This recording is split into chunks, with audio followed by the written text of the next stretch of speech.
আসসালামাইকুম রহমতুল্লাহ। সম্মানিত দর্শক মণ্ডলী, ড্রাইভিং স্কুল নওপাড়া ফেসবুক পেজে আপনাদের সবাইকে স্বাগতম। আজ আমি আবারও চলে এসেছি ছোট্ট একটা ভিডিও নিয়ে। দর্শক মণ্ডলী, দেখেন যে অনেক যারা নতুনদের জন্য ভিডিওটা, এই যে হ্যান্ড ব্রেক কিন্তু অনেকে নামাতে পারে না, মনে করেন এরকম করে না, এর নিচের দিকে ঠাসে।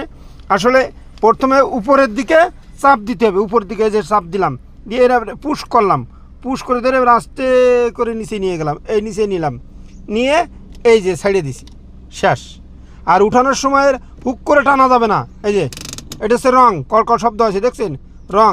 উঠানোর সময় নিয়ম হচ্ছে সর্বপ্রথম মুট করে ধরতে হবে, মাথায় একটা বাটম আছে, এটা চাপ দিয়ে প্রেস করে ধরতে হবে। ধরার পরে এবার আস্তে করে উপরে আনতে হবে, আনার পরে আগে এই দিয়ে ছাড়তে হবে, এই জিনিসটা আগে ছাড়িয়ে দিতে হবে, তারপরে হাত ছাড়িয়ে দিলাম, এই হ্যান্ড ব্রেক লাগিয়ে গেল। তাছাড়া হ্যান্ড ব্রেক কিন্তু নামেছে কিনা দেখেন, এই ড্যাশবোর্ডে একটা বাতি দেখা যাচ্ছে। এই যে আমি নামানোর সময় যদি আমি হাফ নামালাম, হাফ, ওই দেখেন হাফ নামায় আমি সাইডে ধুইছি, কিন্তু ওই যে ড্যাশবোর্ডের বাতি কিন্তু ওই যে রয়েছে, শো করতেছে, তার মানে হ্যান্ড ব্রেক ঠিক মতো নামেনি।